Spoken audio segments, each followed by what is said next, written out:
Welcome student, स्वागत है आपका ज्ञानोदय के यूट्यूब चैनल में। तो दोस्तों, जैसा कि आपको पता है कि ये चैनल आपके टॉपिक ऑन डिमांड पर डेडिकेटेड है।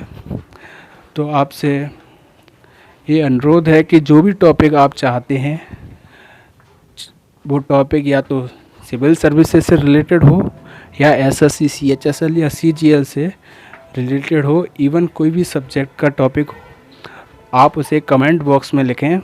मेरी कोशिश यही रहेगी कि आपको वो वीडियो जल्द से जल्द प्रोवाइड कराया जाए और इन डेप्थ प्रोवाइड कराया जाए। तो चलिए और समय न लेते हुए आज के वीडियो को स्टार्ट करते हैं। आज का हमारा टॉपिक है फीचर्स ऑफ कॉन्स्टिट्यूशन। हमारे संविधान के फीचर्स यानी विशेषताएं। वीडियो स्टार्ट करने से पहले मैं आपको बता दूं कि ये हमारी क्लास बाइलिंगुअल रहने वाली है, जिसमें इंग्लिश में नोट्स रहेंगे और हिंदी और इंग्लिश में हम वीडियो को एक्सप्लेन करेंगे या टॉपिक को एक्सप्लेन करेंगे। तो चलिए और समय न लेते हुए वीडियो को स्टार्ट करते हैं। फीचर्स ऑफ कॉन्स्टिट्यूशन यानी हमारा जो संविधान है उसकी विशेषताएं। पहला फीचर्स है हमारे संविधान का द लार्जेस्ट रिटन कॉन्स्टिट्यूशन। हमारा जो संविधान है वो विश्व का सबसे बड़ा और लिखित संविधान है। ये 10 पॉइंट हैं। इसके अलावा और भी फीचर्स हो सकते हैं, लेकिन जो इम्पोर्टेंट फीचर्स हैं इसकी हम यहाँ चर्चा करेंगे और इन्हें बाद के जो आगे की स्लाइड हैं उनमें हम इसे और डिटेल में देखेंगे। तो अभी सिर्फ पॉइंट देख लेते हैं। सेकंड फीचर्स क्या है? Supremacy of constitution. जैसे हमारे देश में क्या है, कॉन्स्टिट्यूशन जो हमारा संविधान है वो सुप्रीम है, वो सर्वोपरि है। जैसे हमारे देश के प्रधानमंत्री हैं या कोई मिनिस्टर हैं, अगर उनसे भी कोई कानून टूटता है या गलती होती है या वो भ्रष्टाचार में लिप्त हुए पाए जाते हैं तो हमारे संविधान के तहत उन पर भी मुकदमा चलाकर उनको सज़ा दी जा सकती है। तो यहाँ से हमें क्या पता चलता है कि हमारे संविधान क्या है, सुप्रीम है। वहीं अगर तीसरी फीचर्स की बात करें तो तीसरा फीचर्स है blend of rigidity and flexibility. हमारा संविधान कैसा है? कठोर है और लचीला भी है। तो कठोर और लचीला कैसे है उसे हम आगे की स्लाइड में देखेंगे। फिर चौथा है फेडरल विथ यूनिटरी वाइज। हमारा संविधान क्या है? संघात्मक है। संघात्मक जैसे एक राज्य सरकार होगी और एक केंद्र सरकार होंगी और राज्य सरकारें भी होंगी और उनके बीच जो संबंध भी होंगे, कुछ यूनिटरी फीचर्स होंगे और कुछ क्या होंगे, फेडरल फीचर्स होंगे। उन्हें हम आगे की स्लाइड में देखेंगे। फिर फिफ्थ पॉइंट है पार्लियामेंट्री फॉर्म ऑफ गवर्नमेंट। हमारे जो देश में या हमारे संविधान ने किस फॉर्म को अडॉप्ट किया है? पार्लियामेंट्री फॉर्म को, संसदीय व्यवस्था को। वहीं अगर अमेरिका की बात करें तो अमेरिका में क्या है? प्रेसिडेंशियल फॉर्म है। पार्लियामेंट्री फॉर्म में बेसिकली क्या होता है? पार्लियामेंट्री फॉर्म में एक नॉमिनल हेड होता है और एक रियल हेड होता है। जो नॉमिनल हेड है, जो नाम मात्र का हेड होता है, उसे बोलते हैं राष्ट्रपति। वहीं अगर रियल हेड की बात करें तो प्राइम मिनिस्टर। अगर प्रेसिडेंशियल फॉर्म ऑफ गवर्नमेंट में बात करें तो जो रियल हेड होता है वो प्रेसिडेंट होता है, जैसे अमेरिका के प्रेसिडेंट मिस्टर डोनाल्ड ट्रंप। उसके बाद सिक्स्थ पॉइंट है यूनिवर्सल एडल्ट फ्रेंचाइज, मतलब वयस्क मताधिकार। इसका अर्थ ये है कि हमारे देश में जो आज़ादी के बाद कोई भी नागरिक पैदा होता है तो उसे जन्म से ही इलेक्शन यानी वोट देने का अधिकार होता है और उस वोट की कीमत या उस वोट की वैल्यू हर किसी सिटीजन की समान होगी, चाहे वो वोट अंबानी का हो या किसी आम नागरिक का। तो ये होता है यूनिवर्सल एडल्ट फ्रेंचाइज। फिर इसके बाद सेवेंथ पॉइंट है फंडामेंटल राइट्स एंड ड्यूटी। हमारे संविधान का एक और फीचर्स क्या है? हमारे संविधान में क्या दिए गए हैं? फंडामेंटल राइट किसको? सिटीजन्स को। और फिर सिटीजन से क्या एक्सपेक्ट किया गया है कि उनकी भी संविधान और देश के प्रति कुछ क्या हैं, ड्यूटीज़ हैं। तो इसके बारे में भी हमारे संविधान में बताया गया है। फिर एट्थ पॉइंट क्या है? DPSP, directive principle of state policy. मतलब राज्य के नीति निर्देशक तत्व। जैसा कि नाम में बताया गया है, राज्य के नीति निर्देशक तत्व। जैसे संविधान ने हमें बताया कि हमारी ड्यूटीज़ क्या हैं, उसी तरीके से संविधान में बताया गया है कि एक कल्याणकारी राज्य की क्या क्या ड्यूटीज़ हैं, कैसे उन्हें राज्य के कल्याण के लिए क्या क्या पॉलिसीज़ बनानी चाहिए। वहीं 9th पॉइंट क्या है, 9th है इंडिपेंडेंट एंड इंटीग्रेटेड और इम्पार्शियल जुडिशरी। मतलब हमारे देश में क्या है, स्वतंत्र और निष्पक्ष न्यायपालिका है। मतलब अगर हमारे देश के किसी भी नागरिक को अगर उसके साथ अन्याय होता है, चाहे वो किसी धर्म, जाति, क्षेत्र, लिंग से हो, उसे समान या उचित न्याय दिया जाएगा। जाति, धर्म और क्षेत्र के अकॉर्डिंग या क्षेत्र के बेसिस पर उसके साथ भेदभाव नहीं किया जाएगा। आखिरी पॉइंट क्या है, आखिरी पॉइंट है अदर प्रोविज़न, जैसे लाइक सोशलिस्ट, सेकुलर और डेमोक्रेटिक। तो हमारे संविधान में हमारा संविधान कैसा है, या हमारे संविधान हमारे देश को क्या प्रदान करता है। एक सेकुलर राष्ट्र घोषित करता है, जैसे सेकुलर मतलब धर्मनिरपेक्ष, सोशलिस्ट मतलब समाजवाद, और डेमोक्रेटिक मतलब लोकतांत्रिक। तो ऐसे भी हम आगे की स्लाइड में देखेंगे।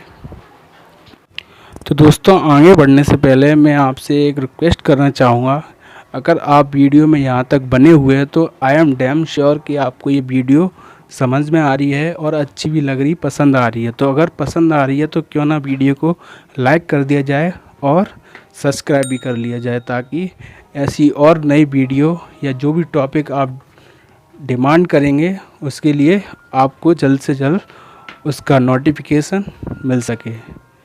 चलिए अब आगे देख लेते हैं। पहला क्या था, हमारा लार्जेस्ट रिटन कॉन्स्टिट्यूशन। तो हमारा संविधान है वो लार्जेस्ट क्यों है, क्योंकि हमारे संविधान में कितने आर्टिकल हैं, 395 आर्टिकल्स हैं, जो आज बढ़कर अमेंडमेंट के बाद 470 प्लस हो चुके हैं। वहीं अगर पार्ट देखें, जैसे पार्ट किसी बुक का जो कंटेंट होती है उसमें कितने चैप्टर होते हैं, उसी प्रकार से संविधान में पार्ट बताए गए हैं, यानी चैप्टर। तो भाग कितने हैं हमारे संविधान में, 22 भाग हैं।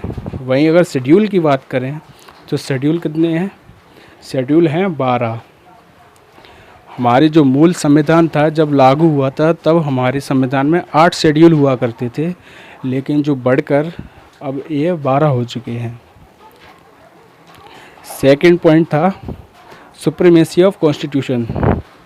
तो ये हमने अच्छे से समझा था कि administration of government as per constitution, जो सरकार का एडमिनिस्ट्रेशन होगा, सरकार कार्य करेगी किसके हिसाब से, संविधान के हिसाब से। अब थर्ड पॉइंट हमने क्या देखा था, blend to rigidity and flexibility. जैसे हमारे संविधान का एक फंडामेंटल स्ट्रक्चर होता है, बेसिक ढांचा, तो उसे चेंज करने के लिए हमें किसकी आवश्यकता होती है, स्पेशल मेजॉरिटी की, स्पेशल मेजॉरिटी की आवश्यकता होती है। तो इसी वजह से हमारा संविधान कैसा है, रिजिड है। और वहीं अगर नॉर्मल बिल पास कराना हो तो उसके लिए हमारे जो संसद में सिंपल मेजॉरिटी या नॉर्मल मेजॉरिटी की आवश्यकता होती है, जो होती है 1/3 ऑफ मेंबर ऑफ पार्लियामेंट। वहीं स्पेशल मेजॉरिटी की बात करें तो 2/3 ऑफ मेंबर ऑफ पार्लियामेंट। अब स्पेशल मेजॉरिटी की फंडामेंटल स्ट्रक्चर क्या होता है, ये सुप्रीम कोर्ट ने क्लियरली डिफाइन अभी तक नहीं किया है। जैसे जैसे केस आते जाते हैं उस हिसाब से, जैसे एक मैं एग्जांपल दे के बताता हूँ कि फंडामेंटल राइट, जैसे हमारे जब बेसिक जो कॉन्स्टिट्यूशन था, मूल संविधान था, उसमें 7 फंडामेंटल राइट हुआ करते थे। अब कितने हैं, अब फंडामेंटल राइट हैं 6। तो एक फंडामेंटल राइट हटाने के लिए स्पेशल मेजॉरिटी की आवश्यकता पड़ती है। तो फंडामेंटल राइट क्या हुए, फंडामेंटल स्ट्रक्चर हुआ हमारे संविधान का। यहाँ तक बात समझ में आई। अब आगे देख लेते हैं। फोर्थ पॉइंट था कन्फेडरल विथ यूनिटरी वाइज। हमारा संविधान कैसा है या हमारे देश कैसा है, कन्फेडरल है, संघात्मक है, और यूनिटरी वाइज एकात्मक की ओर झुका हुआ है। मतलब इसे समझते हैं यूनिटरी, हमारा देश यूनिटरी कैसे है या हमारा संविधान यूनिटरी कैसे है। हमारे संविधान में क्या है, सिंगल सिटीजनशिप है।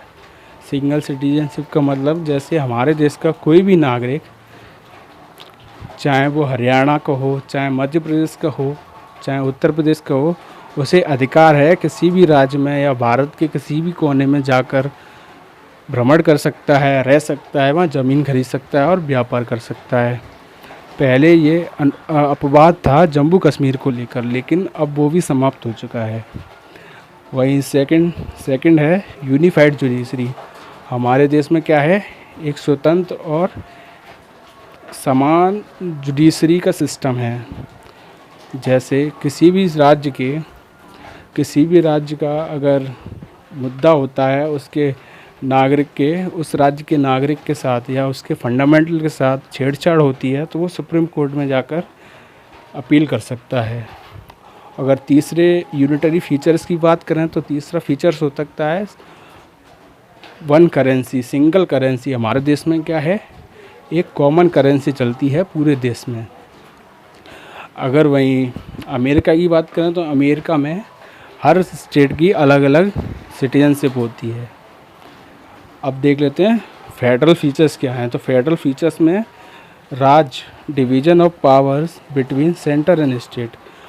हमारे जो राज्य हैं और सेंटर और स्टेट हैं उनके बीच में क्या है, पावर्स का विभाजन है, शक्तियों का विभाजन किया गया है। जैसे कुछ विषय हैं जो कनकरेंट लिस्ट होती है, आपको पता ही होगा शेड्यूल 7 में जो लिस्ट बनाई गई हैं, जैसे स्टेट लिस्ट होती है, सेंट्रल लिस्ट होती है और कनकरेंट लिस्ट होती है।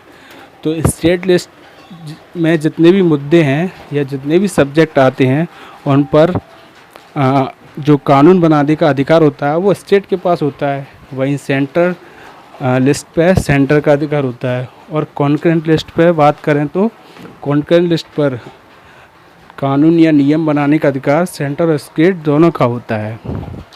तो ये इनमें क्या किया गया है, हमारे संविधान में शक्तियों का विभाजन किया गया है।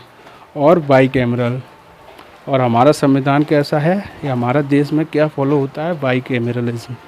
जैसे एक केंद्र होगा और उसके राज्य क्षेत्र होंगे, उनकी अलग अलग विधानसभाएं और पार्लियामेंट एक होगी और हर राज्य की विधानसभाएं होंगी। तो ये क्या है, बाईकैमरलिज्म, शक्तियों का विकेंद्रीकरण किया गया है। फिफ्थ पॉइंट क्या बोला था, फिफ्थ पॉइंट था पार्लियामेंट्री फॉर्म ऑफ गवर्नमेंट। इसे भी हम अच्छे से समझ लिया है। Parliamentary form of government basically Britain से अडॉप्ट की गई है। अब अगला देखते हैं, अगला था universal adult franchise without discrimination for 18 year and above to establish an independent, fair and inclusive democracy. मतलब मैंने बताया था कि हमारे देश में क्या है, हमारे देश के प्रत्येक नागरिक को अगर वो 18 साल से ज़्यादा उम्र का है, 18 साल अगर उम्र पार कर चुका है या 18 साल का हो चुका है, तो उसे वोट देने का समान अधिकार है। उसके वोट की समान वैल्यू होगी जितना कि एक मंत्री की होती है या एक साधारण या आम आदमी की होती है। वहीं 7 पॉइंट था फंडामेंटल राइट एंड ड्यूटीज़। तो फंडामेंटल राइट और ड्यूटीज़ में क्वेश्चन पूछना चाहूँगा, जिसे आपको कमेंट में बताना है कि फंडामेंटल राइट और ड्यूटीज़ किस देश से हमने अडॉप्ट किए हैं अपने संविधान में। जैसे कि पार्लियामेंट्री फॉर्म ऑफ गवर्नमेंट हमने ब्रिटेन से ली है, उसी प्रकार फंडामेंटल राइट एंड ड्यूटीज़ किस देश से लिए हैं, ये आपको कमेंट में बताना है। तो ये एक और फीचर से हमारे संविधान में कि हमारे संविधान में क्या है, प्रत्येक नागरिक को क्या दिए हैं, फंडामेंटल राइट दिए हैं और फंडामेंटल ड्यूटीज़ के बारे में बताया कि हमारा देश के प्रति क्या कर्तव्य होना चाहिए।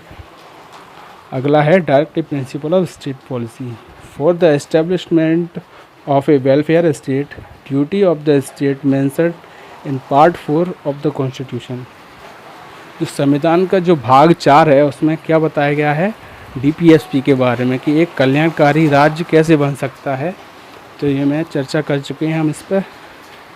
अब अगला है इंडिपेंडेंट एंड इम्पार्शियल और इंटीग्रेटेड जुडिशरी। जैसा कि मैंने बताया कि independent integrated judiciary for federal democratic government and constitutional interpretation, resolution of dispute. वही जो मैंने बताया कि फेडरल डेमोक्रेटिक गवर्नमेंट में ये सबको न्याय दे, जैसे कि कोई राज्य का मुद्दा है या किसी भी राज्य का मुद्दा है या केंद्र का मुद्दा है, उसे अपन सुप्रीम कोर्ट में अपील कर सकते हैं। ना कि एक कोई विशेष क्षेत्र के लिए या विशेष राज्य के लिए सुप्रीम कोर्ट को बाध्य नहीं किया जा सकता। हर स्टेट के लिए समान फीचर्स रखेगी, क्या समान एक्शन लेगी सुप्रीम कोर्ट। अब 10th पॉइंट क्या है? 10th पॉइंट में हमारे संविधान में क्या बताया गया है? हमारा देश क्या है? सोवर्ण है। सोवर्ण का अर्थ होता है, इसे मैं जल्दी से बता देता हूँ क्योंकि वीडियो और बड़ा ना हो जाए। सोवर्निटी का अर्थ होता है संप्रभुता। मतलब हमारा देश इतना सक्षम है कि हम अपने देश के आंतरिक या मुद्दे हों या बाहरी मुद्दे हों, उन पर हम अपने डिसीजन स्वयं ले सकते हैं। ना कि जैसे आज़ादी से पहले क्या था कि हमारे देश के जो डिसीजन थे वो ब्रिटिशर्स लेते थे। उसके बाद हम आज़ाद हुए तो हमारे देश में संविधान लागू हुआ, उस दिन से हम क्या हुए? सोवर्ण हो गए। सोवर्ण का अर्थ होता है हम अपने देश के निर्णय स्वयं ले सकते थे और ले सकते हैं और ले सकेंगे। फिर उसके बाद सेकुलर, धर्मनिरपेक्ष, यानी हमारे देश का कोई एक ऑफिशियल रिलीजन नहीं होगा, कोई आधिकारिक धर्म नहीं होगा। हमारे देश में सभी धर्मों को समान संरक्षण दिया जाएगा और उन्हें बढ़ावा दिया जाएगा। तो इस सेकुलर का अर्थ होता है धर्मनिरपेक्षता। जैसे पाकिस्तान की बात करें तो पाकिस्तान क्या है? एक मुस्लिम देश है, एक इस्लाम कंट्री है, इस्लामिक। तो उनके देश का ऑफिशियल रिलीजन क्या है? इस्लाम। लेकिन हमारे इंडिया का कोई ऑफिशियल रिलीजन नहीं है, तो इसीलिए हमारा देश कैसा है? सेक्युलर है। तो ऐसे ही और भी फीचर्स हैं हमारे संविधान में, जिसे हम आगे वाली वीडियो में चर्चा करेंगे। जैसे सोशलिस्ट, इमरजेंसी, डेमोक्रेसी, उसे भी हम आगे की वीडियो में देखेंगे। अगर वीडियो पसंद आती है तो वीडियो को लाइक करें और चैनल को सब्सक्राइब करना ना भूलें। धन्यवाद।